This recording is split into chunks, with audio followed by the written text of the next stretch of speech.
All right, good morning. We are back. I'm your host, Rick, substituting for BKP this morning, who's visiting up in the Northeast and taking care of business up there. You can catch him 8 o'clock in the morning on Monday, and he will be he will be at your disposal. I'm sitting in for BKP, and now it's time for North Georgia Senior Living with Jessi Barton, my friend, Community Relations Director from Cameron Hall. Perfect. Nice you to got see it you. all out. I did. Great to see you. I had to read it. I didn't know it from That's okay. from heart. That's okay. I understand today's a big day. Well, Happy birthday. It's a big day every day when I can get up and fog a mirror, okay? If I can get vertical and I can There you go. fog the mirror, I know I'm alive. You know So you're breathing, but happy birthday. Thank you. I'm glad to be here, and I'm glad you're here. Thank you. Last week, you started a ongoing segment with Brian. Yes. Lifestyle 360, they're calling it, and it's the 5 dimensions of wellness. In no specific order, they are intellectual, social, physical, emotional, spiritual.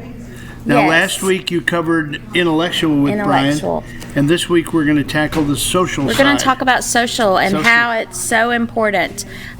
So this is our version of what we call an activities program.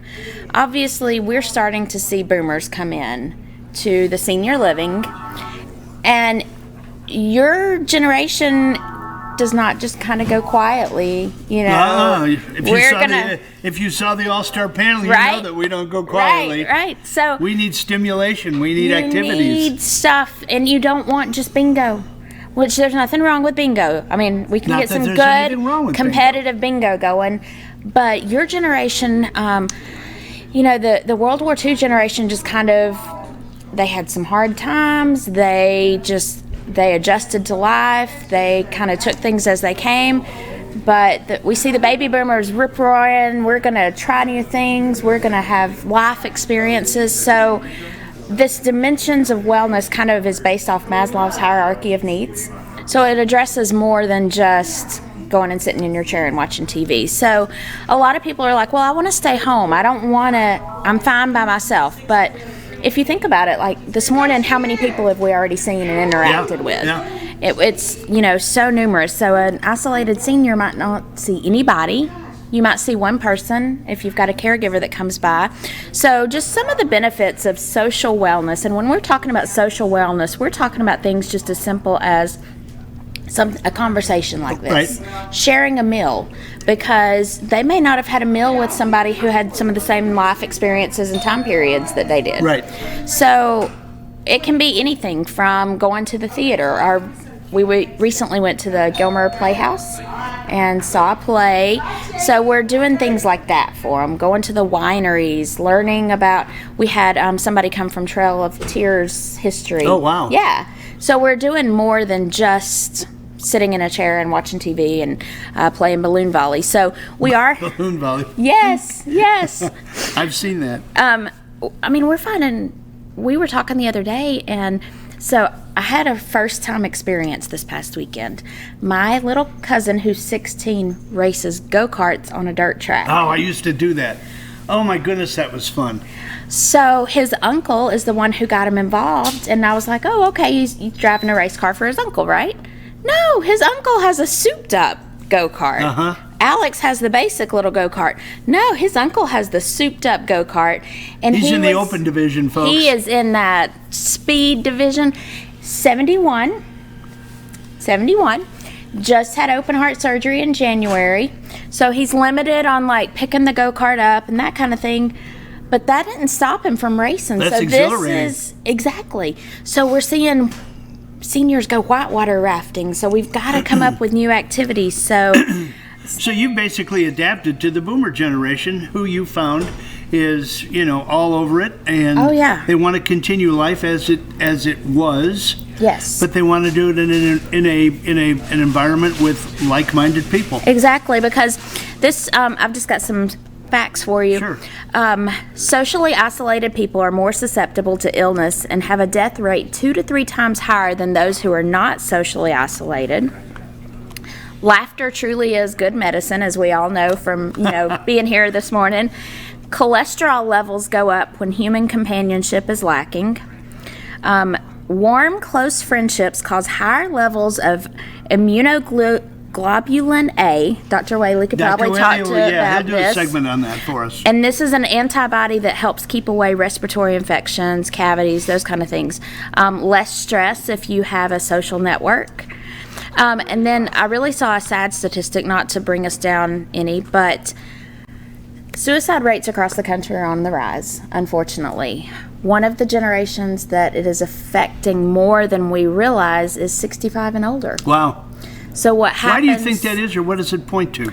So what we're seeing is that they become isolated. They get extremely depressed. So then you're just sitting here isolated in a house thinking about your life. You suddenly may not have a purpose. Maybe you don't have family that comes to see you. Or maybe I read one case study, and this mom, they had gotten into an argument at a family dinner. The daughter left to go home from the holiday, gets a call from mom, and she's like, that's not abnormal when I leave. Mom calls me to check, make sure I'm getting home safely. But she said this time was different. Mom actually said goodbye, attempted to take her own life, was not successful. And so when they were asking her, what made you, she said, well, everybody left, and I'd fought with my family, and suddenly I didn't think I was a good mother, and I had a poor life, had disappointed too many people. It was woe me, poor me. Woe me, poor me. And so they get isolated, they get desperate, and they just want to end things. Wow. So social activity can prevent that. So Are you guys kind of cutting edge in this stuff at Cameron Hall? I like to think our company 5 Star, which is across the nation, we do kind of consider ourselves kind of ahead of the game on this particular avenue with the activities program, because a lot of times it's easy to just throw activities on a calendar, but we really want to try to think about hitting each of these aspects each day. It's nice to see that Cameron Hall in Ellijay and across your company is being proactive instead of reactive. Right.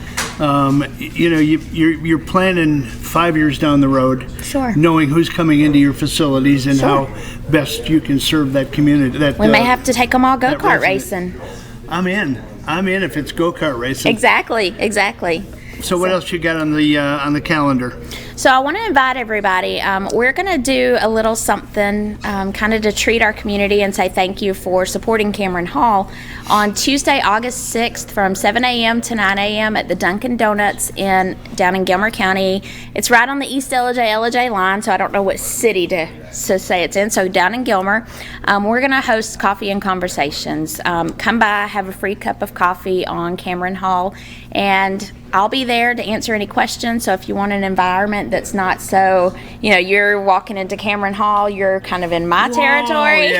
Yeah. So if you want a neutral environment to come by and ask questions or just get some information, or you just want to have a cup of coffee, I'd be glad to buy a cup of coffee. Tell me again with the date on that. Sure, it's Tuesday, August 6th from August 6th. 7 a.m. to 9 a.m. So this coming Tuesday. And, I've been through Ellijay so many times. I live here in Blue Ridge. Tell me where the Dunkin' Donuts is again. Sure. So stay on 515 South. It is going to be next to, it's going to be close to Chick-fil-A and next to CVS. Got it. Yep, on the right side. If you're coming south, we're on the right. If you're coming north from Jasper, we're going to be on the left. Yeah, good. All right. Great message. And next week, I might be here. So next week, if I'm here, we're going to cover the 5 dimensions of wellness, and we'll get to our third category, which is physical. And I'm bringing a special guest with me next week, wow, too. So, you want to give us a hint, or is that going to be a secret? She's one of our long-standing team members, been caring for our residents for about 7 years, 8 years. So it's a colleague from Cameron Hall. It's a colleague from Cameron Hall. I just think meeting somebody that takes care of our residents on a daily basis is going to really give you an idea of how great Cameron Hall is. Awesome. Yeah. I always enjoy being with you. Thank you. One time we'll do a little extended thing, and you and I can talk fireworks. I would love it. I'm missing shooting. This is an old pyrotechnical girl here, as I am. So yes. we talk shop when we get off camera. We go, wow, did you see that? Did you see this? Did you see that? Yeah. I love it. It's a lot of fun. Anyway. That exhilaration. There you go. Look, I got goosebumps. I know. We may have to. I'll plan an activity. So any pyros out there, move into Cameron Hall. We'll plan an activity and go shoot some fireworks. Fireworks every month at Cameron Hall. I love it. Anyway, thanks for being with us. Thank you, and happy birthday. Thank you. I'm glad to be here. When we come back with a special treat this morning, it's going to be time for the start of the show, our Pet of the Week from the Humane Society of Blue Ridge. Rena has been waiting for this moment. Look how cute. Forever. We've got a special guest, and I'm glad that's the one that I would take. We've got a puppy that's coming in, and I don't know whether that's a he or a she, but there's 7 brothers and sisters back. Really? We rescued the mom, and Rena will give us the story. So, Josh, take us to break. When we come back, Pet of the Week with Rena.